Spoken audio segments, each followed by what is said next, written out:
Seigneur Dieu Tout-Puissant, nous voulons encore une fois te dire merci. Merci pour ce message que tu nous transmets. Merci Seigneur, car Seigneur Dieu, tu désires, Seigneur Dieu, nous corriger afin de nous utiliser.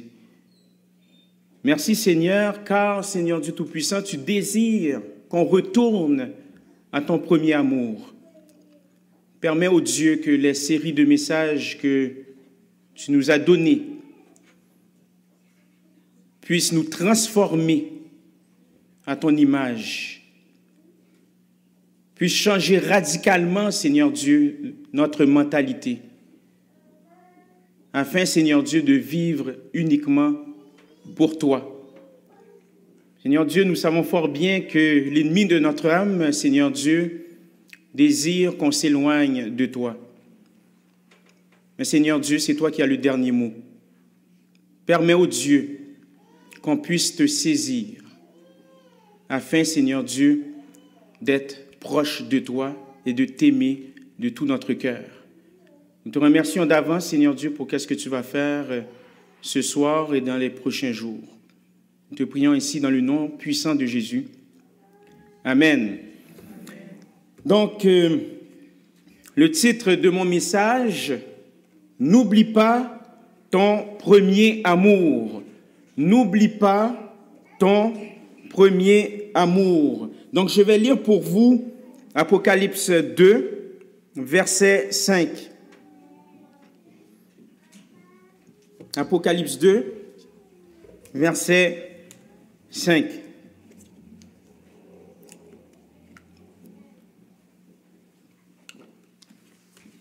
La Bible nous dit ceci. « Souviens-toi donc d'où tu es tombé. Repens-toi et pratique tes premières œuvres. Sinon, je viendrai à toi et j'ôterai ton chandelier de sa place, à moins que tu ne te repentes. » Parole du Seigneur. En premier lieu, vous savez fort bien que chaque conférence, que ce soit la conférence de la jeunesse, conférence des hommes, des femmes ou simplement une conférence pour la communauté, pour l'Église, eh bien, il y a un but. Et ce soir, cette prédication sera un sommaire de ce qu'on a entendu depuis vendredi.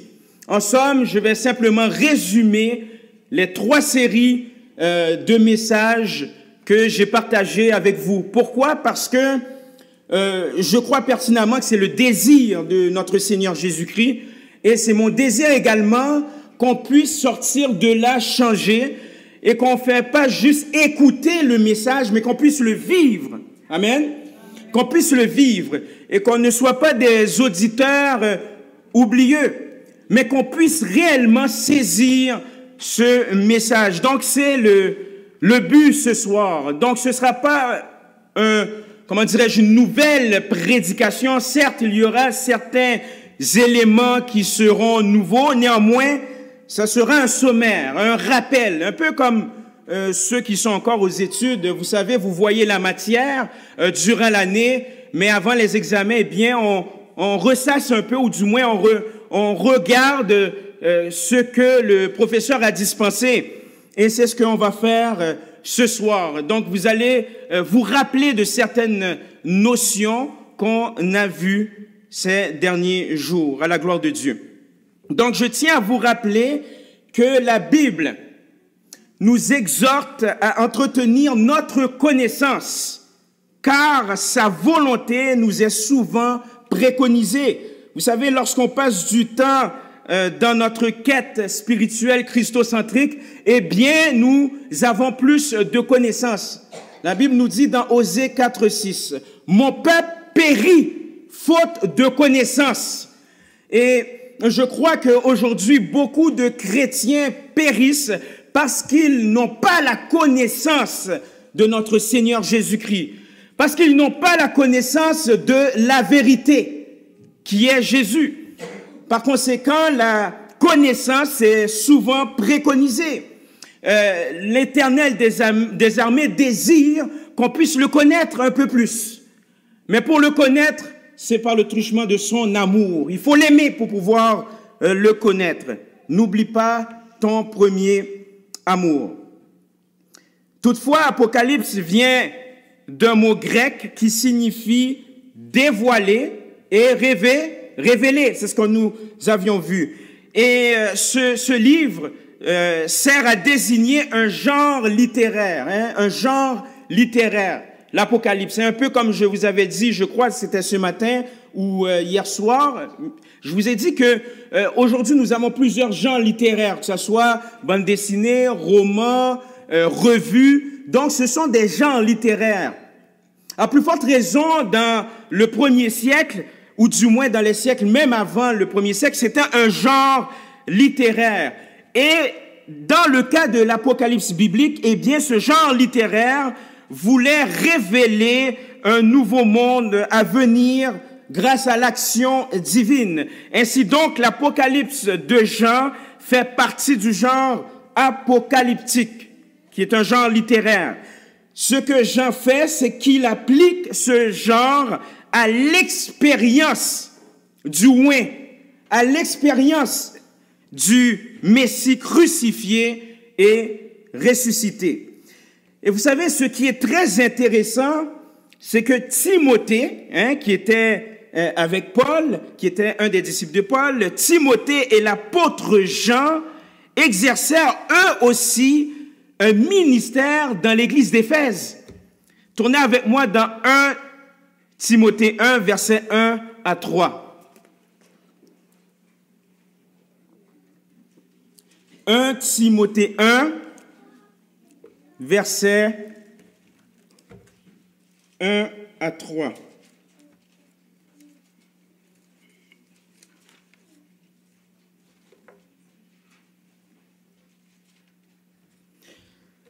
La Bible nous dit ceci.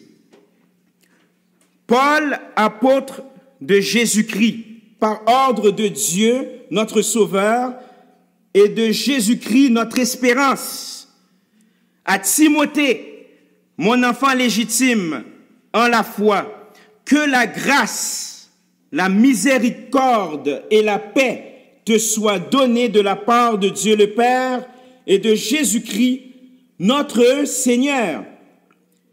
Verset 3. Je te rappelle l'exhortation que je te fis à mon départ pour la Macédoine, lorsque je t'engageais à rester à Éphèse, à rester à Éphèse, afin de recommander à certaines personnes de ne pas enseigner d'autres doctrines et de ne pas s'attacher à des fables et à des généalogies sans fin, qui produisent des discussions plutôt qu'elles n'avancent l'œuvre de Dieu dans la foi.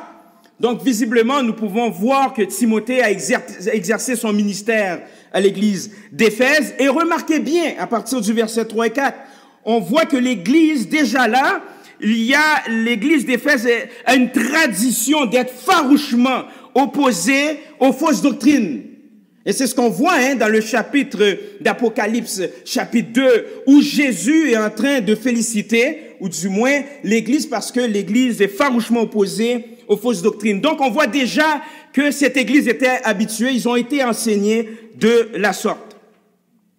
En ce qui concerne Jean, vous n'êtes pas sans savoir que plus tard, Jean fut exilé dans l'île de Patmos, d'où il écrivit le livre de l'Apocalypse, Révélation. Bien sûr, sous la dictée de notre Seigneur Jésus-Christ lui-même. Et plus tard encore, l'apôtre sera finalement relâché et finira ses jours vers l'encens à Éphèse. Donc, voici deux preuves que l'apôtre Jean et Timothée ont été à Éphèse et ont fréquenté du moins cette église. Maintenant, un constat qui s'impose inévitablement pour retourner à notre premier amour, à savoir Jésus-Christ. Et pratiquer ses premières œuvres, c'est de tenir compte des intérêts de Dieu. c'est de tenir compte des intérêts de Dieu.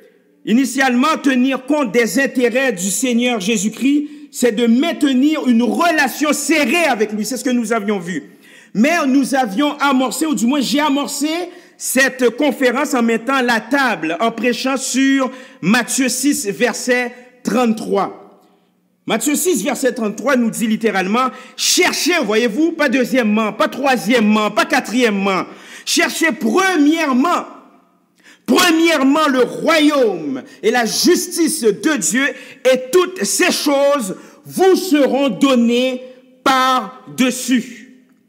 Bien sûr, ce verset est tiré d'un contexte où Jésus met en garde ses disciples que l'inquiétude, les soucis, l'incrédulité envers les choses de cette vie est futile, mais que de chercher son royaume et sa justice sont prioritaires.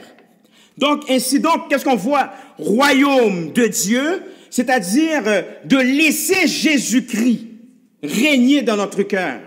Laissez Jésus-Christ régner dans votre cœur.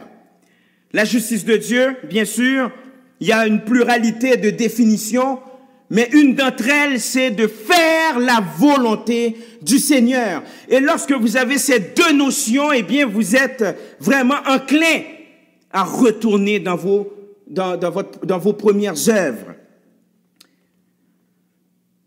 Nous sommes dans un contexte où Jésus, ici, dans Apocalypse, exhorte les 7 églises d'Asie.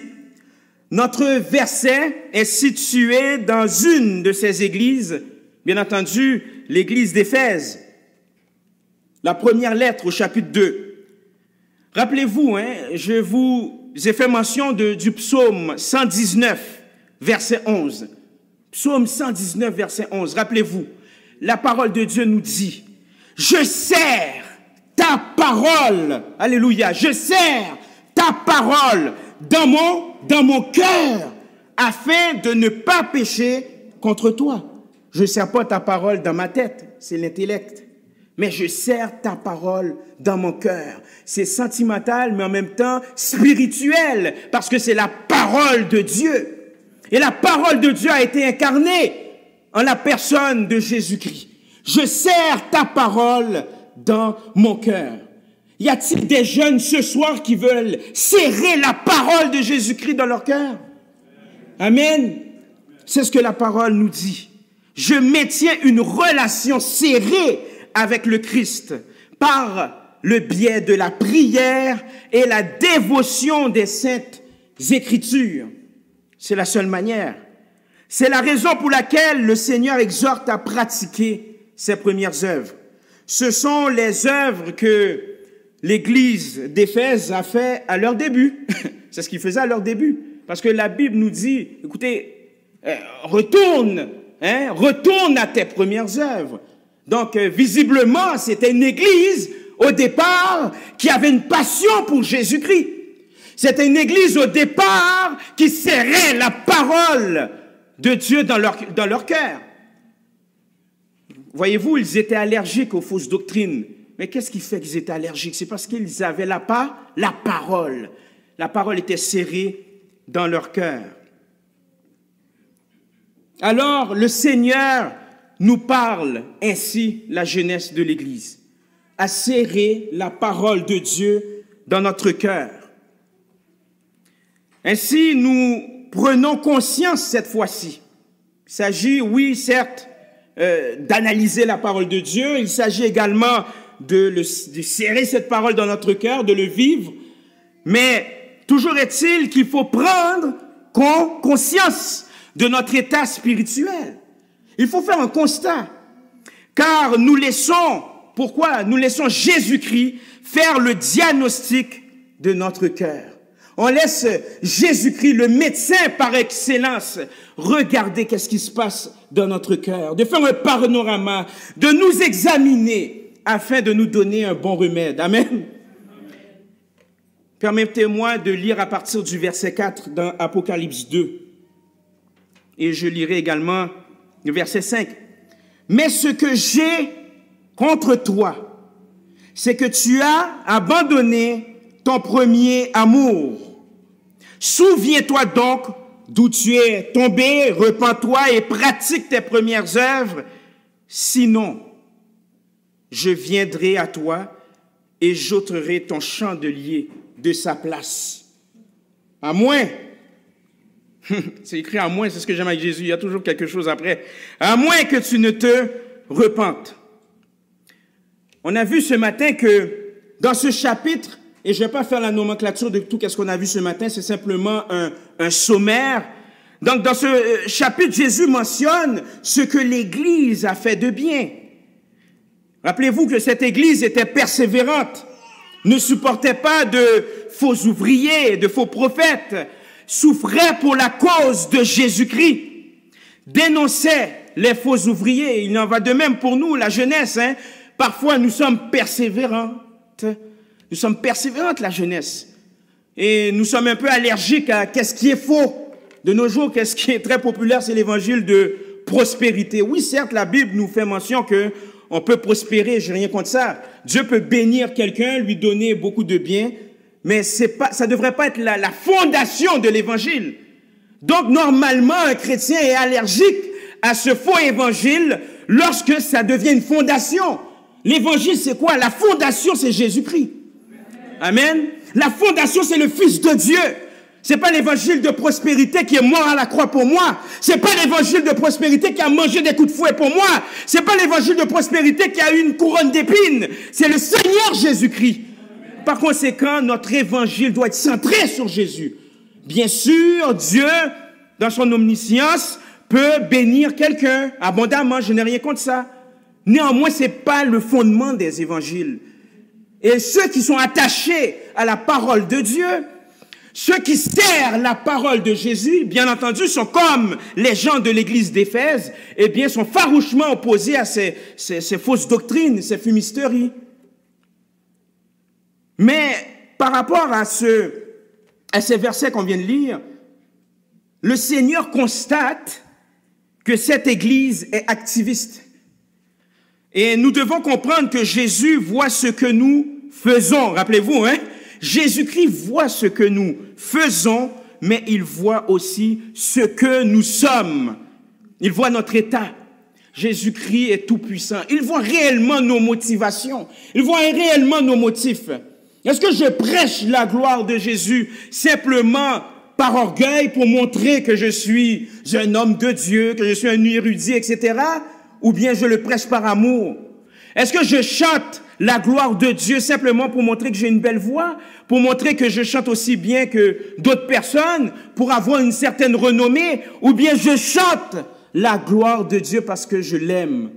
Est-ce que je joue pour montrer aux autres que je suis un bon musicien, que je fais des partitions? Mais si c'est ça, comme la Bible nous dit, on reçoit notre récompense, les gens vont vous applaudir. Ou bien je joue pour la gloire de Dieu, comme David qui jouait pour la gloire de Dieu, comme David qui louait l'Éternel de tout son cœur. Amen. Donc le Seigneur est capable de regarder sur la surface de nos vies. On ne peut pas se cacher, ça ne sert à rien. On peut se cacher de nos patrons, on peut se cacher de nos parents, on peut se cacher de nos coéquipiers, mais pas de notre Seigneur Jésus-Christ. Et il voit l'état de notre cœur. Donc, le Seigneur nous regarde, pourquoi? Parce qu'il désire qu'on retourne à lui. Lorsque Jésus parlait à l'église d'Éphèse, lorsque Jésus était en train d'exhorter son église, parce que vous n'êtes pas sans savoir que Jésus-Christ est le chef de son église. Jésus-Christ est le chef de la jeunesse. Jésus-Christ est le chef de votre ministère de jeunesse, les jeunes. Jésus-Christ est le chef de mon ministère. Eh bien, lorsque Jésus-Christ parle ainsi, c'est par amour, afin que l'Église retourne à lui. L'Église retourne à ses premières œuvres. Amen. Pourtant, lorsqu'on remarque tout ça, on voit que Jésus inscrit son Église en leur donnant également des avertissements. Apocalypse 2, verset 5b, c'est-à-dire la deuxième portion de ce verset. Pratique tes premières œuvres, sinon je viendrai à toi et j'ôterai ton chandelier de sa place, à moins que tu ne te repentes. Parce que le Seigneur lui-même, qui est le chef de l'Église, et l'Église c'est l'épouse de Jésus-Christ, eh bien parce que le Seigneur aime son Église, il leur permet de savoir que leur manque d'amour pour lui détient des conséquences graves. Graves. Il en va de même pour le ministère de jeunesse, parce que le ministère de jeunesse, ce n'est pas une secte de l'Église évangélique. Elle fait partie intégrante de l'Église. Eh bien, parce que Jésus-Christ aime sa jeunesse. Rappelez-vous, Jésus-Christ était jeune, hein? Il exerçait environ à l'âge de 30 ans. Eh bien, parce que Jésus-Christ aime sa jeunesse, eh bien, Jésus-Christ va vous faire savoir que parfois il peut avoir un manque d'amour à son égard. Et sinon, il y aura des conséquences très graves. Dans les versets qu'on vient de lire, le Seigneur décrit ce jugement dans ce verset. Nous pouvons être sûrs et certains que le Seigneur Jésus-Christ ne tolérera pas la torpeur et un manque d'amour parmi son peuple pour une période de temps prolongée. Le Seigneur Jésus dit, j'ôterai ton chandelier de sa place. Jésus dit à l'église d'Éphèse que leur manque d'amour est si grave qu'elle menace même l'existence de leur église. C'est grave. Cette prophétie, vous savez, j'ai fait une recherche par curiosité, j'ai fait ça aujourd'hui. J'ai fait une recherche, j'ai dit, mais qu'est-ce que l'église d'Éphèse est devenue? Qu'est-ce que la ville d'Éphèse est devenue? J'ai fait une recherche et puis, à ma grande surprise, j'ai vu que cette prophétie a été littéralement accomplie à Éphèse, en passant. Vous savez, d'après mes recherches, l'une des plus anciennes, les plus importantes cités de Grec d'Asie mineure, l'Éphèse, la ville d'Éphèse, est une ville présentement en décombre. C'est une ville en décombre. Il n'y a rien. En décombre. Et c'est devenu un site archéologique. Et vous savez où? En Turquie. C'est en Turquie. Et bien que la Turquie soit une république parlementaire, c'est un pays où il y a près de 98% de musulmans. Regardez une ville qui ayant fait de l'impact. Je vous avais dit qu'à cette époque-là, à l'époque de l'apôtre Paul, à l'époque de Jean, c'était une ville, oui, certes, qui était très religieuse, qui adorait des dieux, etc. Mais il n'en demeure pas moins que l'église d'Éphèse a eu un impact incommensurable dans son temps. Mais Jésus-Christ, qu'est-ce qu'il a fait? Il a averti. Il a averti l'église. Et je crois que Jésus-Christ fait de même aujourd'hui. Jésus-Christ est en train d'avertir son église. Hein? Jésus-Christ est en train de m'avertir. Jésus-Christ est en train d'avertir la jeunesse. Attention, retourne à ton premier amour. Donc, regardez ça là. C'est la Turquie. Éphèse est situé en Turquie où il y a 98% de musulmans selon la firme de recherche Pew Research Center. Vous pouvez voir ça. Et les chrétiens représentent seulement 0,4% de la population. 0,4% de la population. Et si on prend le temps d'analyser, dans le 0,4% de la population, on fait mention des chrétiens catholiques. Mais qu'en est-il des chrétiens évangéliques? Regarde, il faut prendre le temps de réfléchir aussi, non? On n'a pas dit 0,4% de chrétiens évangéliques. On a dit chrétiens. Chrétien veut dire toute la famille du christianisme, la religion chrétienne. Donc 0,4%. Donc lorsqu'on fait le constat, on peut voir que tout cela est le résultat d'une église qui n'a pas réussi à rester dans l'amour avec Jésus. Amen. Donc, ce n'est pas des blagues, cette thématique.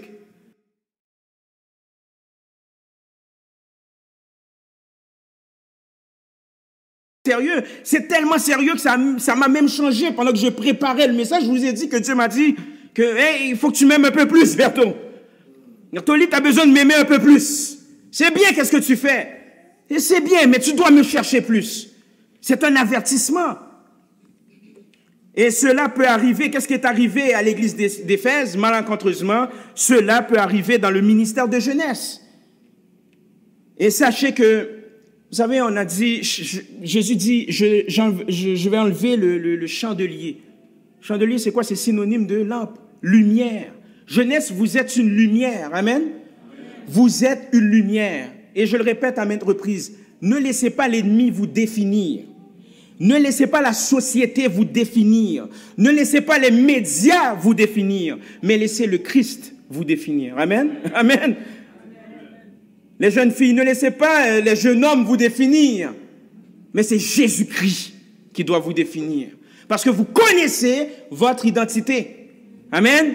Vous connaissez votre identité. Donc c'est Jésus-Christ qui doit vous définir. Jésus-Christ vous dit que vous n'êtes pas n'importe qui. Jésus-Christ vous dit que vous êtes une lumière. Vous devriez avoir de l'impact au sein de votre entourage. Vous devriez avoir un impact au sein de votre communauté. Vous devriez avoir un impact au sein de votre église locale.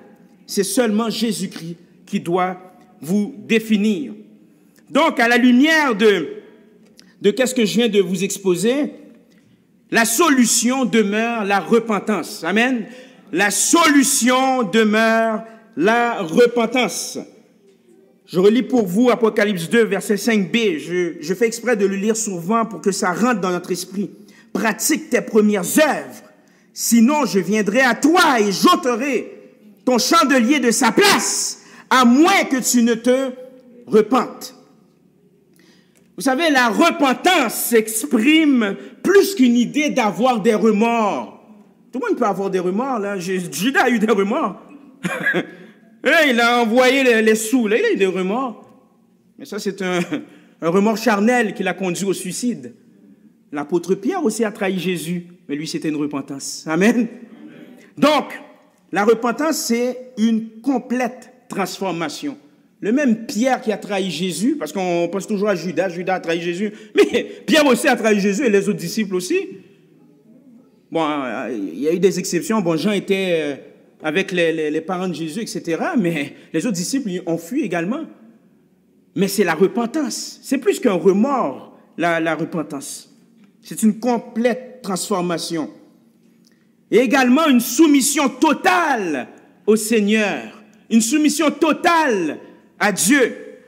Et je vous ai dit que c'est un défi énorme pour notre génération, la génération Y. Je suis de cette génération qui regroupe les personnes nées entre 1979 et 1995. Et la génération, vous vous rappelez, la génération Z qui regroupe les personnes nées entre 1995 et bien entendu, certains sociologues vont estimer jusqu'en 2025. Mais toujours est-il que d'après ces sociologues, ces générations remettent en cause l'autorité. Et cela peut influencer notre spiritualité. Ça influence le marché du travail. Les patrons, ou du moins les chefs d'entreprise, sont obligés de changer leur mode de gestion. Voyez-vous, ça va jusqu'où ça va? Eh bien, pour nous, notre génération, et je m'inclus là-dedans, ça peut influencer notre spiritualité.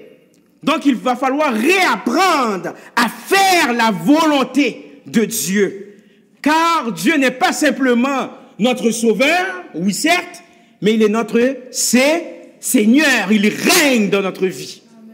Donc, Dieu doit essayer de changer notre mentalité. Et c'est pas facile. Ça demande un brisement de caractère. Ça demande un brisement de mentalité. En d'autres termes, Jésus-Christ les appelle à revenir à des choses qui sont plus importantes et de changer radicalement leur vie spirituelle. L'avertissement du Seigneur ici est pour les croyants d'Éphèse afin qu'ils puissent revenir aux principes fondamentaux de la foi et la vie chrétienne. Eh bien, si c'est un avertissement pour l'église d'Éphèse, et je vous ai fait une mention de qu'est-ce qui est arrivé maintenant à l'église d'Éphèse, eh bien, il en va de même pour nous, la jeunesse. C'est un avertissement pour nous, la jeunesse, ainsi que pour son église tout entière. Il y a un appel à revenir au premier amour.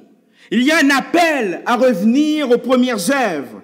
c'est-à-dire à revenir à Jésus-Christ par la prière, par la parole de Dieu, par le biais de la méditation lorsqu'on lit notre Bible, par l'étude biblique, et revenir par l'obéissance à sa volonté. Il y a un appel à la jeunesse d'être saint devant le Seigneur Jésus-Christ. Il s'agit de faire un constat et d'agir dans le nom de Jésus. Étant donné que le temps nous fait la guerre, je vais terminer là-dessus. Nous devons apprendre de la première lettre à l'église d'Éphèse. Vous savez, je le dis souvent, Jésus n'est pas une conception ou un mythe. Il est le chef de l'église. Amen. Il est réel, il est ressuscité. Il est le chef de la jeunesse, parce que la jeunesse fait partie de son corps. Et son corps, c'est l'épouse, c'est son épouse. Certes, l'église d'Éphèse est approuvée par sa conformité religieuse, mais il ne suffit pas que nous soyons réglementaires seulement. Le péché que reproche Jésus-Christ à cette église est d'avoir perdu la ferveur qu'ils avaient d'abord manifestée à leur début. On ne doit pas devenir négligent ou tiède dans notre amour pour notre Seigneur Jésus-Christ. On doit s'en repentir. On doit s'efforcer de trouver, ou du moins de retrouver, notre zèle jeunesse, notre sérieux pour l'œuvre, notre amour pour lui. En acceptant le règne de Jésus-Christ dans notre vie, en acceptant de faire la volonté de Dieu, en acceptant, et ça c'est dur, en acceptant que Jésus-Christ nous corrige par amour, attention, par amour, par son Saint-Esprit, uniquement son Saint-Esprit. Notre amour pour lui va grandir et nous sommes capables de retourner à nos premières œuvres. Puisse le Seigneur vous transformer par son amour.